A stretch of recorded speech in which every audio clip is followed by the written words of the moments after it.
Welcome back to Gold Derby. I'm Christopher Rosen. I'm joined by Joyce. And Joyce, we're getting our drama on today. It's the drama Emmys categories. When are we not dramatic though? Never not dramatic. But now it's like dramatic about drama. That's like a TNT logo or slogan. We are dramatic about drama. Yeah, we know drama, but now we are dramatic about drama. Now that it's part of Warner Brothers Discovery, I guess. Mm-hmm. Joyce, what a category. These are all our favorite shows, maybe. At least one of them, Succession. Maybe. Succession is our favorite show. And then there's a lot of other shows that are good. So just Succession's going to win, right? Yeah. Well, I have it winning, certainly. We haven't talked about this category in a long time. We did talk about the Succession soundtrack last week. That was one for us. You know how George Clooney used to do one for me and one for them? That was one for us. That was for us, yeah. That was for us. Sure. Yeah, no one else cared. Nobody else cared. Not even with the Doctor Strange review in the end. But no, Succession remains in first for me. Obviously, it's going to get nominated. I saw Jesse Armstrong was around this weekend talking about how they're already going through on season 4. I know we're talking about season 3, which is wonderful. But I'm really already psyched for season 4. Mm-hmm. Yeah, he said like they're almost done writing it. So excellent. Yeah. Mm-hmm. So Succession and Squid Game and Ozark are the top 3. Remember when I didn't have Ozark in? Yeah, for what, like 10 seconds until I slapped some sense into you. Try to be a contrarian. not literally slap you. When you take contrarianism too far. But those are the top 3 on our odds. Seemingly the top 3, I think, as well. I have all 3 getting in. Oh, you do? So you're not vacillating on Ozark anymore? No, I'm all in on Ozark. What a show. Yeah, it concluded its run. Its final 7 episodes were released April 29th. Yes. I think it was it was not divisive like a Killing Eve finale. It wasn't divisive, fun. But as someone who's not like the biggest, I'm not like in the Ozark Reddits, let's say, Joyce. Yes. Not following the fandom. It just seemed a little muted, I thought, but I think people liked it. Yeah, I think generally it was like, yeah, that made sense. Like, I know what happened. And like I read about it. And I was like, because I saw some reactions like the day of. So I was like, I'll just like read a recap and see what happens. I'm like, that makes sense for the show. Yeah. Like the ending. But I can understand why some fans might not like it. And just another showcase for Julia Garner. I feel like this season overall, because like its first 7 episodes were released in January. Also a kind of surprise, because when they announced that they were going to split the last season like 2 years ago, that we assumed they will do it over 2 Emmy cycles like Better Call Saul is doing, but they're just throwing them all in one here. Yeah, so Julia Garner has a lot of options for tapes if tapes matter. So she might win her 3rd. But I feel like the reception to season 3 of Ozark was higher or better than season 4 overall. I think that's right, but I still think it's getting in. Yes, it's getting nominated. Next up in our odds would be Better Call Saul. I have that in. Sure. Yes. I just wanted to win anything. It doesn't need to be drama series, just like sound mixing. It might, maybe. It hasn't won anything yet. And then Yellowstone. These are the top 5 in our odds. Similarly, the top 5 in my picks. I also have Yellowstone. I have Yellowstone too.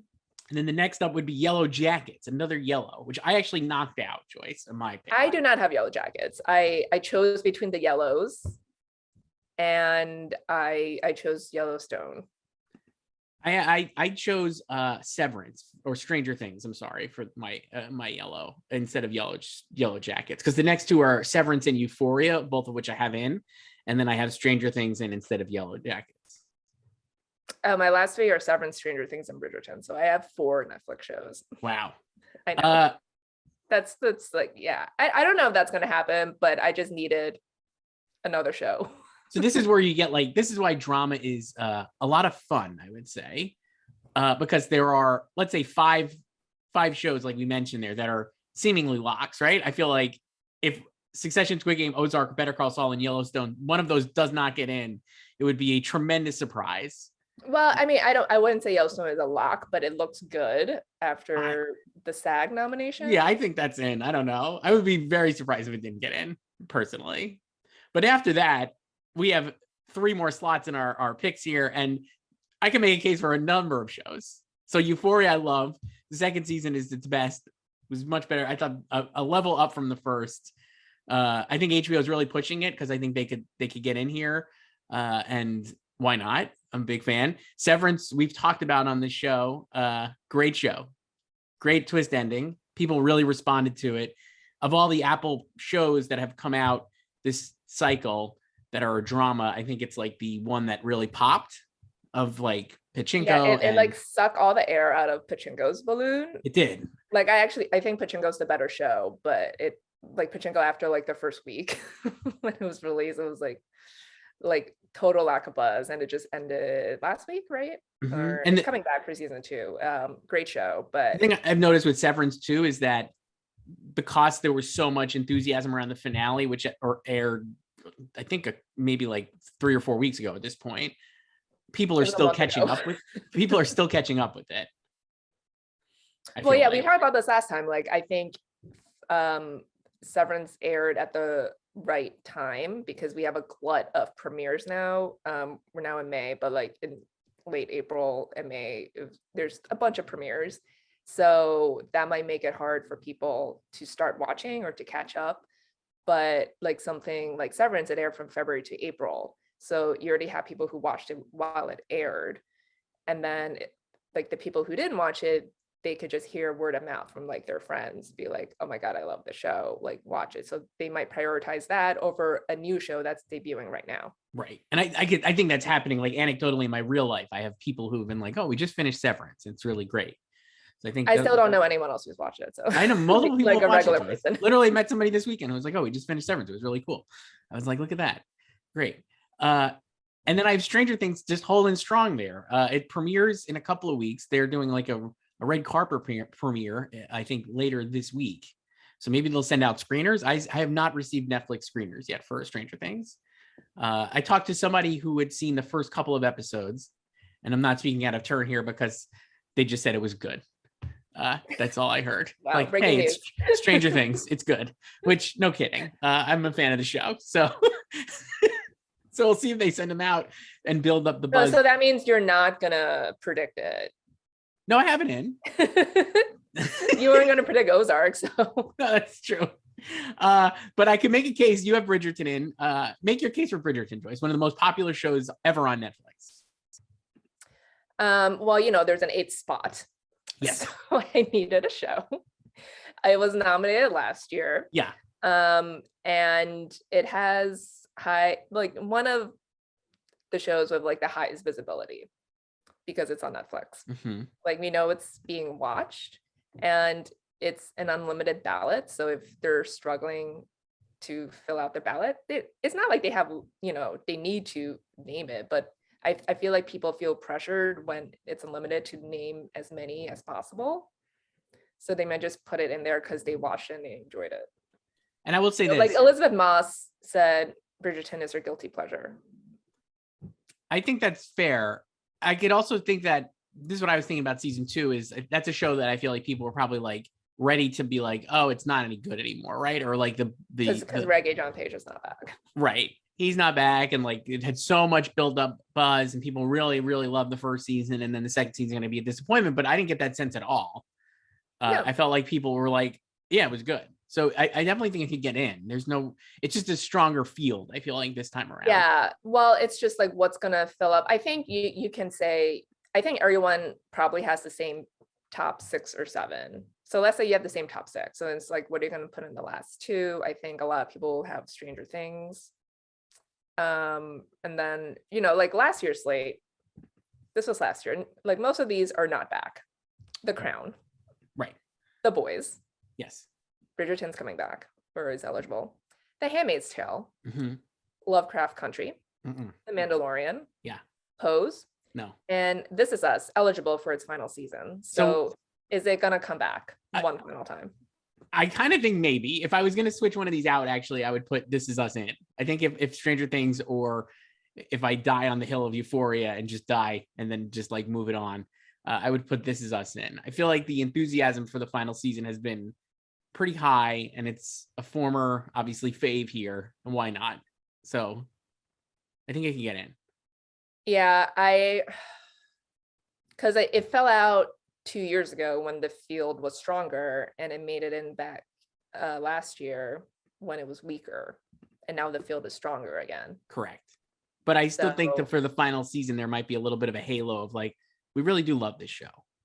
yeah, and it's a good final season. So it's I think if it was on Netflix, I would feel better about it. But again, I don't know if Netflix can get 4 spots. The other thing is, I have it 4 would be Netflix the shows. only broadcast show in here, right? Unless you want to call like. Yeah, it's only a broadcast show. So I think that matters. Maybe, I don't know. I mean, they've had years without broadcast shows. I guess. Next, so those are like the main ones. The next ones, I mean, looking at the list here, Killing Eve. I'm not going to put that one in, Joyce. Not sure the final season made the cut. Well, season 3 made the cut, and that was well received than season 4. So I guess that had that going for it. It kind of feels like they're a little behind in catching up to it. Right. But I don't know. Yeah, I don't have it in. So one of the shows that just ended, actually, we're recording this on Monday, and it's last night, Joyce, My Beloved Winning Time in here. But you're not predicting it. I'm not predicting it, but I really, really want to. I quite enjoyed the season. I thought it was so well done. And I just like really enjoyed the last 2 episodes, and the finale I thought really stuck the landing. So I thought the finale was good. And yeah, I really like the back half of the season when the basketball actually started. So I'll say this: watching last night, we joked about when we talked about how it's like the Magic Johnson show, right? Or like too much magic, I think was your dig on it. But I was watching last night the finale, and I was like, that is all paying off. I mean, like maybe you don't need as much, and certainly like we've talked about, a lot of these shows would have been movies, maybe, or just a little long in the tooth in the beginning before they get to like the end. This is not just a Winning Time thing. It's like The Dropout had this issue, I feel like, where it's like 3 episodes of setup before you even get to like the meat of the story. And maybe that's like the first 20 minutes of a movie, if it was a movie. That said, I was like, all the stuff they did with Magic in the beginning, like really paid off, I think, for his arc at the end. I like really loved where they left Magic off. And I think it really paid off to have like so much, like I was invested in the character of Magic Johnson beyond just him being Magic Johnson, someone I'm supposed to be invested in. Like I was like, I like really like am into this character. I think like the thing for me is like, I know we're eventually gonna get to his diagnosis, which is like 11 years away. They're not gonna get, I don't know how, I know they opened the season with that, and I'll be curious to see what they do for season 2. I read an interview with John C. Reilly in New York Magazine this weekend, and he was like, talked about it. And he's like, I'm only contracted for 2 seasons, and he didn't want to like speculate if he would be back for like more than that. And I'll be curious to see where they go with the show. Like, there's no guarantee. I mean, they can do a season, like a basketball season. They could, but then the next season is like, so like this is a spoiler alert for real life. But the Lakers, spoiler alert.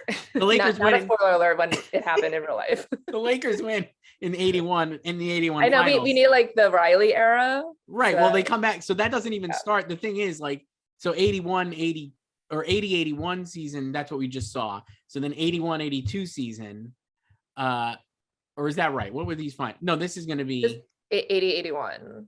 This is 80, 81, right? Yeah. So this was 79. Oh, no, it was 79, 80. Yeah. So this is the 80 finals. So the 80, 81 season, scintillating stuff here. I'm really on top of this. I'm glad I like jotted this down. The 80, 81 season, Lakers lose, and Magic gets into a tiff with Paul Westhead, Joyce. Mm-hmm. Yes. And gets him fired, basically, though it doesn't really get him fired. But like then they make Jerry West and Pat Riley the coaches before Pat Riley takes over solo. And so you could do that as a season, but I feel like that's not a full season, especially because they don't go all the way. So do you pick back up? Like, I mean, you don't need to end every season with them winning. No, but you don't need to do it. I guess I would say you don't need to do every Lakers season. So like, no, I mean, you could like, it just depends on like what they want to do, because it's obvious like, even though this didn't like blow up when it premiered, it was obviously going to get renewed, right? Because they have a long-term plan in mind. So I mean, I don't know what they're going to do going forward. Actually, I apologize for this choice. The Westhead was fired. So 80-81, Westhead leads them off and they lose in the playoffs. And then 81-82, Magic gets him fired basically, and Pat Riley takes over. And then they actually win again in the finals. So that would be like, we also have to get to Pat Riley promising a three-peat. So do you come back like with you skip the 88, like you could skip the next season and come back for 81-82, or do you just like take like start? I don't even know. They could go in a lot of different ways. I'll be curious to see what they do, but I don't think it's going to be like a 10-year show. No. But like I think they're definitely, whenever it ends, they're going to come back to his diagnosis. Like that's how it opens. I think so. I'm looking here and it's like, the thing that's wild is, so they don't even play like this, the finale, not to make this all about winning time, Joyce, but since I just watched it, the finale ends with like the idea that Magic and Bird are going to have to meet up, right? Like that's the idea. And they don't actually meet in the finals until I think 83, 84. No, 84, 85, I guess. 83, 84, they ended up. 83, 84, they play the Lakers. I mean, the Celtics. So that's like 2 years from now, 3 years from now in the show. I mean, you don't need to just constantly just having them face off on the court. So I guess not. But I felt like the show, this final episode was like setting it up. Maybe they just jump ahead to like halfway through the decade or something. I don't know. I mean, I don't think that you need to like just show them winning all the time. Like it's like, no. I think showing them losing and like all the, like, that's the whole point, right? Showing the behind the scenes machinations. Right. Like, I don't think it matters like when they win or lose. Like they just happen to have won this time, like first time out. Right. Yeah, the 84 finals. I don't know. We'll see. I was very into it, but I don't have it in. This is a long way of saying I don't have it in, Joyce.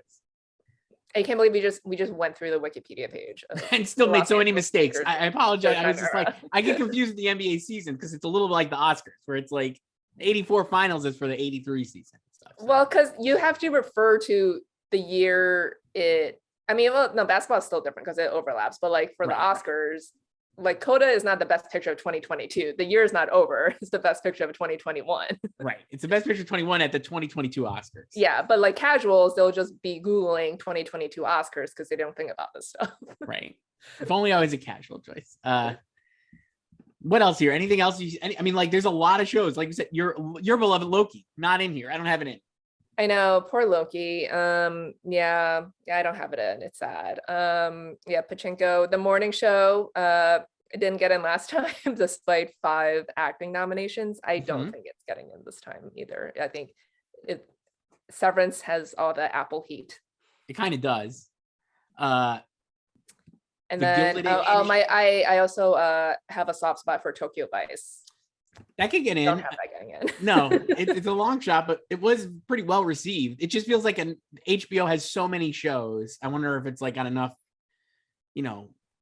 buzz to like keep all of them in the conversation, I guess. I mean, I think its best shot is probably Michael Mann for directing the pilot. But it's a great show and it's fun. I want it to get renewed. So it's the best 1999 show. It takes place in 1999. So a great year, Joyce. As we'll talk about probably. I think we have talked about 99 movies, haven't we? Or no, not yet. No. Next, when we bring that back, an iconic year in pop culture, really. When we bring that back, we could do it. It'll be a lot of fun. The other one on here we haven't seen yet, Obi-Wan Kenobi. Is there a world where that ends up being such a juggernaut that it ends up generating a lot of Emmy buzz? No.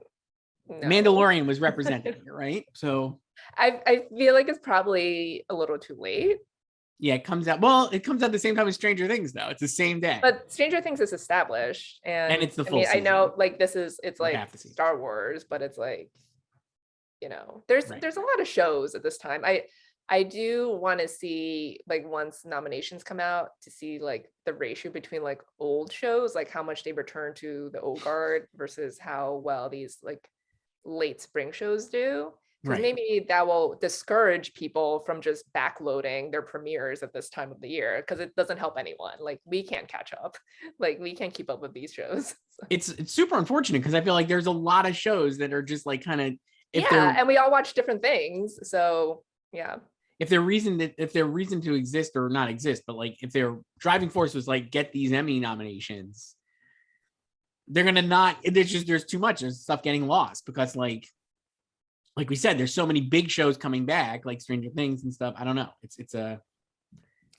wonder if like the earlier stuff, like from last summer and the fall and early winter, will perform better because they had more time, even though they weren't huge hits, but they had more time to develop a quiet following.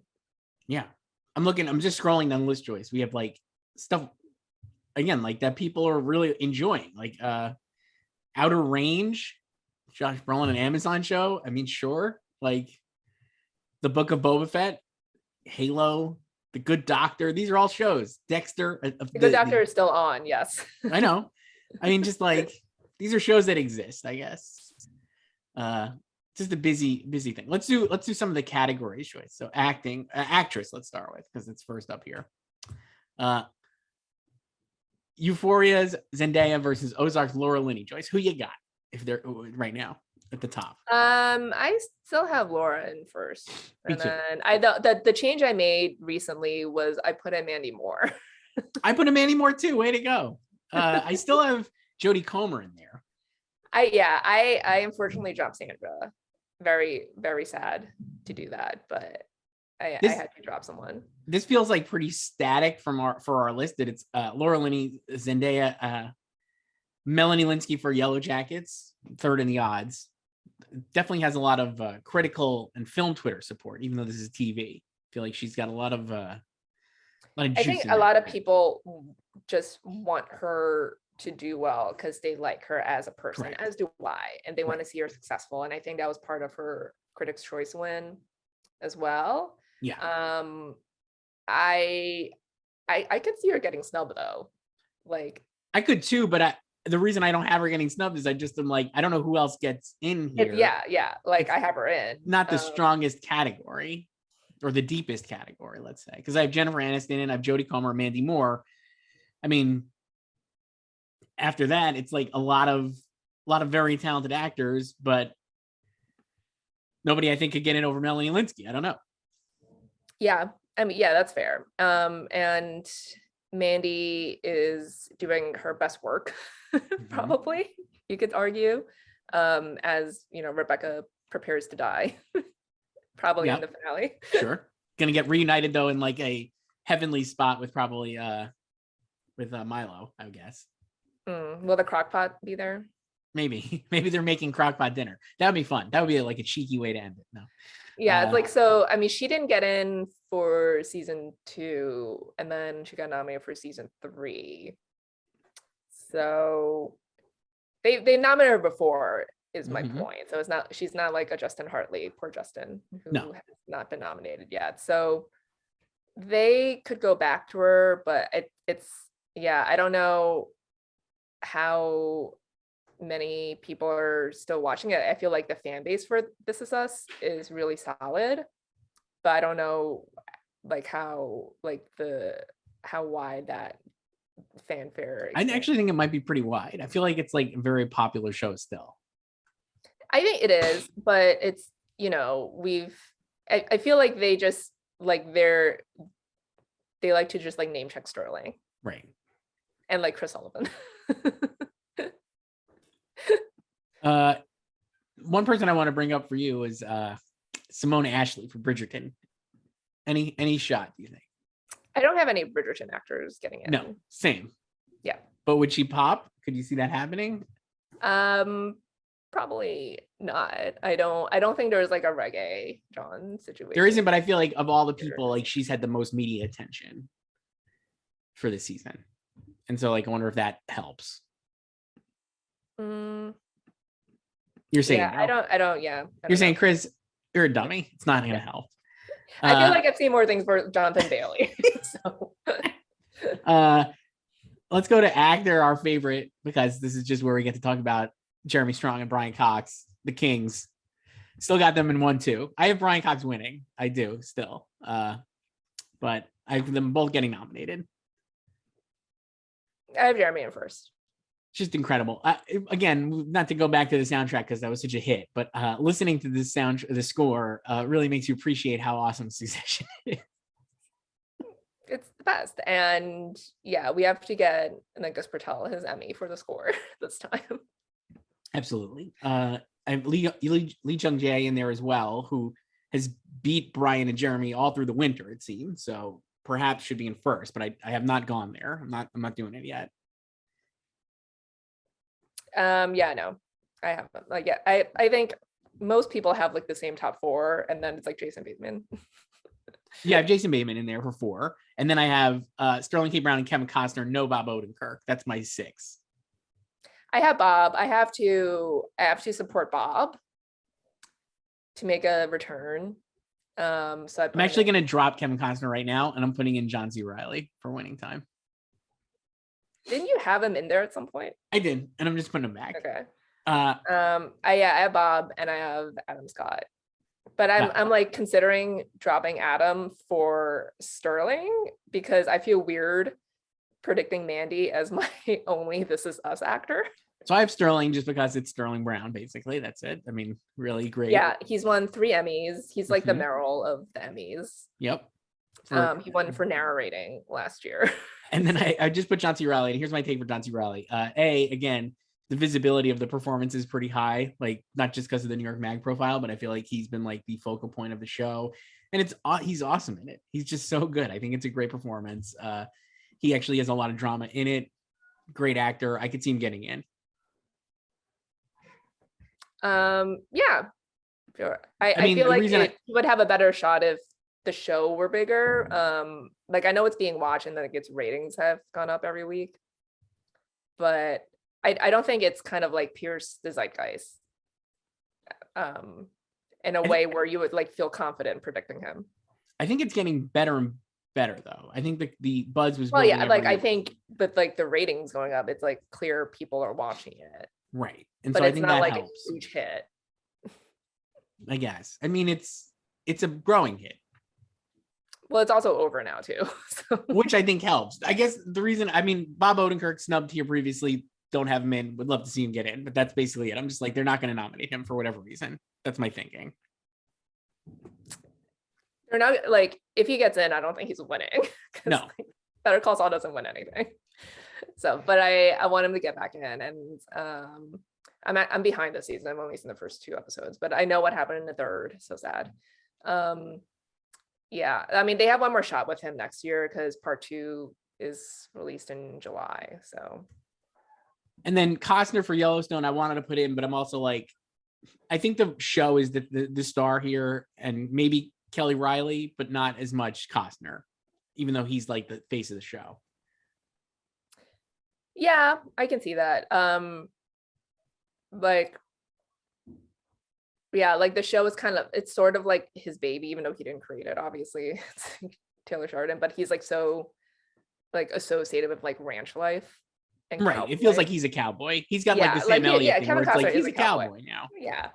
But it maybe it's like one of, yeah, I do have Kelly Riley in supporting, like very much a scene stealing role. And yeah, I think like Kevin just kind of holds down the fort well as the lead, like very reliable. Is that a rancher reference? I feel like they hold down the fort, Joyce. Is like a fort a cowboy term? I don't even know. No, probably not. But like maybe it's like one of those shows where like the supporting characters are more prominent than like the lead, or just their characterizations are like more interesting than the lead. Not that he's like bad, but he's just, he's there holding down the fort. Exactly. Yeah. I think that's fair. So I took him out for John C. Reilly, who's got a big part. I feel like the thing I like about the Riley performance is that he is very humorous because he's so good at the comedy, but I think he really gets that. He talked about this in the interview, but like Adam McKay and him and Will Ferrell, they all love going and looking at like the over the top masculinity of like 70s, 80s men, right? And like men in power. That's like the whole spoof of Anchorman. And I think he does that here really well with some good shade. Like, I love the nuance of the performance. I actually think it's like, even though it's like big and flamboyant with the hair and stuff, he does do a lot of like interesting things. And the character, the way he's written and the way John plays him kind of zigs when you think he's going to zag a little, and they don't like actually let him off the hook. Like, I think there's a world with the show where it's like, he means well, he just doesn't really get it, right? And I think the show like kind of it's not like the most flattering portrayal of Dr. Jerry Buss, I would say. No. And he had a lot of good stuff at the end of the season with his mom. Yes. Too. Yeah, Sally Field. So I'll put him in. Yeah. Supporting actors, Joyce. I have Julia Garner for Ozark winning. Apologies to our beloved Sarah Snook, who I have in second at the moment. I mean, I think Julia's winning too, but I have Sarah in first because I have to support her. And I have Young Ho Yun for Squid Game, J. Smith Cameron for Succession. I do have Rhea Seehorn still in for Better Call Saul. I'm going there. I still have Rhea too. I don't know if I'll have her on July 12th, but again, I have to support her for now. So you and I both have Kelly Riley, and that's funny because she's kind of like down on the lower end of our odds here, or at least on the list. I have Sydney Sweeney in for Euphoria, who I interviewed, so you know it's good. So yeah, that's right. But it's a legitimately awesome. She's so awesome on the show. It's such a great performance, and I really do hope she can win. Like, they should create a category for best meme. Well, it's not just the memes. She's so histrionic, I feel like, and like really, really gets that character so well. I just think that she actually could get in because it is such a big performance. She's doing so much. It's like a scene stealing performance, and she had the best memes. So that helps you keep the visibility up, I feel like. Kelly Riley, and then I have Christina Ricci for Yellow Jackets back in the proper category. I have Christina into, I love that she was just like, no Showtime. I'm going supporting. Good for her. It's definitely a supporting performance. Yeah, I mean, it's sometimes I felt like the younger actresses were more lead than the adults. Well, it is definitely, I think that's true because I think so much of it is the younger actresses, but I mean, Christina's definitely supporting, I think. Yeah, because she comes in, like Misty comes in as an adult like later too. And it's just a support. It feels like a supporting performance to me because she's coming in so hot. She's like she's like a reliever basically. She's coming in throwing like 95 miles an hour and just burning it up, and then just like they have to call her for everything. Like she's kind of like separated from the rest of them, Yep. Yeah. Yeah, I have her in.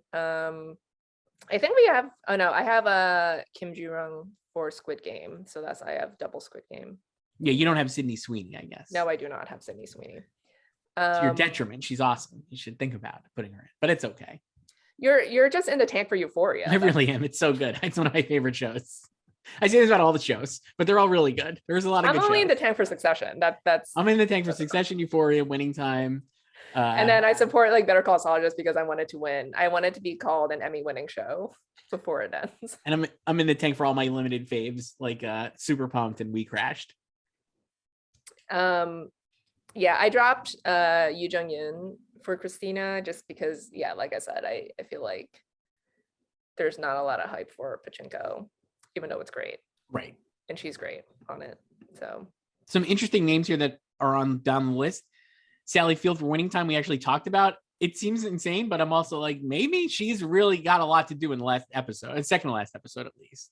So yeah, she gets to die. So, and it's like a pretty emotional episode. I don't think it'll happen, but I'm like, it is Sally Field, so I don't want to like just completely write her off. I think it was another actor in that same part, even though it's a good performance. Like if it was somebody named like Sally Mield, let's say, I don't know, but I don't think she would have gotten in. I think it is a lot of name recognition on that, but I could see it happening if the show is embraced at least. Yeah, and I mean it's the only time they can honor her for this performance. Correct. Or in this category at least. If I guess they could bring her back as a guest or something. Yeah, flashbacks. The other one I went Millie Bobby Brown for Stranger Things. I don't have in. It depends. I don't know what the season's gonna be like for 11. Yeah, I don't have any Stranger Things actors either, so that's my problem too, because I don't have David Harbour in. Right. Yeah. I guess it depends. We don't know what the show is. I mean, the way the last season Well, yeah, ended, I heard it was good. Well, I've heard it was good, but the way the last season ended, Millie Bobby Brown is away. It's separated from the main group, and then like David Harbour's in a Russian prison camp. Sheriff Hopper. So who knows? They could be not in it, and it's split. The season split into 2 halves, so maybe like it's possible that the early episodes here will not be as heavily focused on 11 or David Harbour. I don't know. I mean, she also hasn't been nominated in a while anyway, so. Right. How about Sophia DiMartino for Loki, Joyce? Make the case. No. Even though it's not going to happen. She's so good, though. I mean, the acting nominations for Loki I would want are Richard E. Grant, or like the most probable, like Richard E. Grant in guest. Which I think could happen. Yeah. So it's just, it's too tough break in drama. It's just too crowded. And then supporting actor, Joyce, in drama. Just all our Succession buds. I still have all 4 guys. I have all 4 guys in 2. And then I have John Turturro for Severance. I think he's gonna get in. I feel like that's I think that's a showy performance and a beloved actor. And I think if the show hits, he'll be the one that hits even more than Adam Scott, honestly. Yeah, like the more I've thought about it, even though the only Severance acting nomination I have right now is Adam, like I've thought about dropping Adam for Sterling and then putting in John Turturro. Do it. I think like, yeah, the finale is a great performance from him. The good episode, like overall, we've talked about, but just everything he does in that. And I think we've talked about like how it feels like he's like carrying the load of like that relationship between him and Christopher Walken. Yeah. Who's also in this category, but I will not be predicting him, I don't think. No, I have the 4 Succession guys. I have Turturro. I have Billy Crudup for Morning Show. And then I have 2 Better Call Sauls, Giancarlo Esposito and Jonathan Banks. So you don't have any Squid Game. I have Oh Young-soo for Squid Game. Yeah. Yeah, I still have my Better Call Saul guys. Only feel good about Giancarlo since they just love nominating him for anything these days. And they dropped Jonathan Banks last time. But again, I have to support them for now. I had Eric Dane in there for a while, and again, another person I interviewed for Euphoria.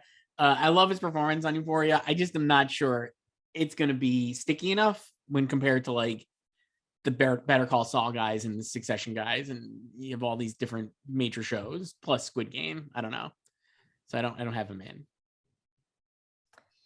Yeah, I think this could be a category dominated by like 2 shows very easily.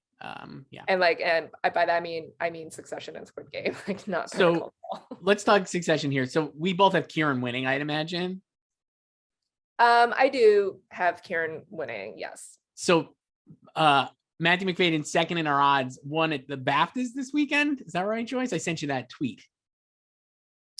Yes, but you did not watch his speech or his non-speech. I didn't watch his non-speech. No, it was Jesse Armstrong's speech. Yes. So do you think he can win? We've talked about this as like he's probably, it's the best performance on the show, I would say. No offense to Kieran. Just Matthew Macfadyen, and this was like his season, I would say. Tom like dominated this season, had like the best dramatic stuff, really great finale. Can he win, basically? Yes. Do you think he will win? And I actually I had him winning for a while, or like in my mind I had him winning until like Kieran's incredible speech, A Critic's Choice, was really great. And I mean, like, it was like obvious Kieran was winning that at Critics' Choice, but I think I've made this analogy here, like on one of these episodes, but Kieran feels like the Jean Smart to Matthew Macfadyen's Julianne Nicholson. Because like for Mayor of Easttown, because like Kieran and Jean play like the more broad appealing characters where like casuals can like latch onto them. They have like funnier moments, like one-liners, zingers and everything. and Julianne and Matthew, they have maybe more dramatic material that pays off at the end throughout the season. So you really have to pay attention, especially in the finale for both of them. Right. Yeah. And I've always felt like I never predicted Matthew to get in at SAG in their one category for drama actor, but I always predicted Kieran just because SAG is very mainstream and broad and basic. And like he got in with Jeremy and Brian, you know, and you know, he had the dick pic episode. Yeah.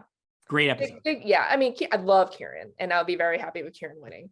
And I've always felt like Matthew's performance, like even back in like season 2, like in which he was also great, like I've always felt like his performance is the type that only the Emmys would recognize, and he'll maybe have a tougher time like breaking through at other places, or like in terms of wins,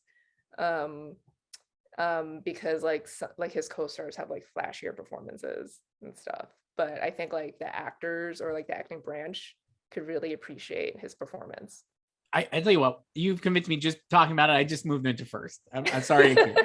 Because of my Jean Smart analogy. Yes, I think you're right. I think he's going to win. I do think he's going to win. If you just look at the season, beyond like everything else, his performance is like the standout performance and had so many moments that I think people will like when he's like afraid to go to jail, like prison. And like Kieran guy. It's amazing in the show. Absolutely incredible performance, and actually does a lot of nuanced stuff, I think, this season, because I thought it was a great Roman season as well. But I do think it's broadly comic more so than Tom, and I think that maybe is going to be a demerit on his like a potential win for some people. Like, well, it's just funny, and he's also, I think his public, like you mentioned, his speech at the Critics' Choice Awards, there's at least a non-zero chance that people are like he's not that much different from Roman, right? Like he's not like exactly. Well, I mean, people have always said that about all of them. And at the same time, though, Tom, like Matthew Macfadyen is not like Tom. I don't think he's a different. At least he's British, so you at least have that aspect of it. Well, he has an accent. He has an accent. Same with Sarah Snook, really, right? Like they're a little different than their characters. Whereas Jeremy, I think, is seen as like very much the Kendall of it all, and he's very intense. Yeah. But, you know, they could just vote split and Billy can win again. I could see that happening. Yeah. I don't know. Like, do you think like Billy will be the one benefiting again? Are they just going to go back to the morning show? I don't think they will, only because I feel like the buzz on the morning show is like very, very quiet. Yeah, but it is very actor friendly, a lot of speeches and yelling and scenery, and he had a good season, Billy, like for sure. I don't know, I'm not gonna do it. I'm not switching him in, but anything else, Joyce, on the drama categories here? I don't know, I'm just like scrolling down the rest of this. Yeah, Chris Sullivan, we're probably underestimating him because I wouldn't be surprised if we are, 16th but place. We've never predicted a nomination for him for his past 2. So. Yep, I'm not putting him in. I know. Adrian Brody, who I loved on Winning Time. He's really good. And again, another actor on the show who you, in the beginning, you're like, why is Adrian Brody on this? And then by the end, it's like, he's awesome. I thought it was good casting for Pat Riley. It was great. It's great casting for Pat Riley. And I love, again, you watch, you know, the show is just showing the rise of the Lakers dynasty, and specifically, like, obviously Pat Riley plays such a huge factor in that, and watching him go from like a meek, like loser into like, by the end of the season, just being Pat Riley is really, it's a very impressive transformation, I think, honestly. And he's overpowering Siegel's Paul Westhead in the finale. I feel like I just love their relationship and their romance, like that like shower scene. It's really great. I gotta say, like, I was like watching the show. One of the things I really liked about it is, I mean, Adrian Brody is not someone who is lacking a work, right? We've seen him in so many things, including Succession, where he was awesome, guest actor FYC for that performance for Josh Aronson. But Siegel, I have not seen in a lot of things lately, right? Like there was a time where he was in everything and he was so popular. Well, yeah, well, you're making movies and Muppets. Yeah.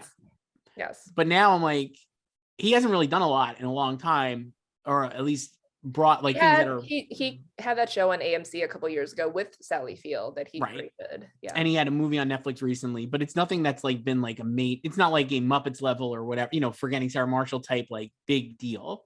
This was like a big deal, this show, and like it's great. I just like Jason Segel. I think he's so fun. He's like a good actor. It's fun watching him play Paul West. I just think it's such a good like I performance. always liked him on Freaks and Geeks and How I Met Your Mother. So, and he's good at drama. A lot of comedians, breaking news, a lot of comedians are good at drama. What a guest. I know. Who could have guessed? I know. Joyce, anything else here before we wrap up? Any Marvel? Want to talk a little bit about Doctor Strange again? We could spoil it again. Oh yeah, it's out. Yeah, so we could talk about the spoilers. Sure. What you think? Yeah, it's out. It's everyone has seen it. So everyone has seen it. They do a multiverse of madness, as the title suggests, and you see a lot of interesting return characters. Patrick Stewart is Professor X, Dr. X, I almost called him. Professor X. John Krasinski as Reed Richards. The ultimate fan casting. And Lashana Lynch plays Captain Marvel. This in the Earth, I think it's 838 is the grouping. This is a different universe. And Haley Atwell as Captain Carter. All of them get brutally murdered. It's a great sequence. And Anson Mount as Black Bolt. Shout out to Inhumans. Yes. Totally fine. I enjoyed those. Yeah, it was fine. The movie's good. I saw it again after actually the second. I saw it again. I really enjoy it. I think it's like good. It's like legitimately a good movie. Yeah, and then the mid credits with Charlize Theron's introduction. Right. As Clea. The best part of that was at my screening after she showed up there, everyone pulled out their phones and started Googling like, who is she playing? It's definitely like the perfect idea, the perfect Marvel cameo. You're like, why is this major star in this movie? And like, who is she playing? Because it's you know a pretty, it's not a mainstream character. I mean, it is honestly a lot like the Harry Styles reveal in Eternals. Yeah, Arrows. Yeah. Which again is another thing where it's like, are they ever going to pay this stuff off? They don't actually have to. They could just keep like littering these things in and like and like they can do whatever they want because it's the multiverse now, so right? They can come back to it whenever. True. That's what I liked about the movie actually. While you needed to have like an intense knowledge of all the Marvel stuff, because like imagine watching Doctor Strange without having watched WandaVision, you'd be like, who are these boys? What is going on? I mean, you can figure out that it's for kids. You can figure it out, but I mean, I do think you needed to watch the show to have like a little bit of like awareness of what was going on. I think if you watch a show, you understand her motivations more, but I think you can totally just have someone give you a quick download of. Yeah, well, you'd have to know it. Like, that's what I mean. You couldn't just you'd have to have somebody like be like, here's what happened on WandaVision, I think. Well, yeah, but I don't know why you would, if you have not seen any Marvel movie or show, I don't know why you would go. You've been in a coma, Joyce, for 3 years, and you just woke up and we're like, the first thing I got to do is see Doctor Strange. I mean, I would. But like, that's also on me for being in a coma for 3 years. So I'm not going to blame anyone for being lost. Like, that's the thing. Like, I don't know why people like, if they don't follow this stuff, I don't know why you get angry. It's true. If you can't keep track of what's going on. Totally. So I enjoy the movie. I'll be curious to see what they do with, I guess the one thing I'm curious about with this latest iteration of Marvel is feel like they're setting up the multiverse, but it doesn't feel like it's building towards anything like collective. Yeah, there's no end game. There's no thing. Yeah, I think that was always the thing right after Endgame, because it was like it like that chapter is over, so now it's phase 4, and like the old guard is, except for Thor, really is gone. And I think they obviously originally planned on having Black Panther be one of the people filling those like the elder statesman roles. I think as Doctor Strange is another, but that's had to change. And then they launched these shows, and which are great for some of their supporting characters, right? And it's had an impact on the universe at large, some of them, but yeah, I don't know where they're heading. Yeah. I mean, there was like talk that it was going to be like Kang the Conqueror, right? Like that he's like the next Thanos, but they haven't really done anything with him beyond Loki. Well, Kang is going to be an Ant-Man. Right. Um, and so that means he could show up conceivably as like a post-credits character in Thor or Black Panther 2, I guess, before Ant-Man, right? Because those come out next. Yeah. And then Ant-Man is February. So Thor is July. I think Black Panther is November, and then Ant-Man is February. Ant-Man and the Captain Marvel sequel swap dates. So right. Ant-Man is February. So yeah, and then we still have more shows. So next up is Miss Marvel. This morning I remembered She-Hulk. Miss Marvel is first, and then I think She-Hulk is next, though they didn't announce that yet. Yeah, there's no date for that. So I don't know. And then like they're doing Loki season 2. That's why it's a drama. That I'm excited for. I love Loki. Yes. Maybe season 2 will get some Emmy love, Joyce. It should win. So we should have Nick win score and Natalie Holt can win main title theme for Loki. Love that. There you go. We did it. All right, Joyce, this is fun. We'll talk again soon. All right. Bye.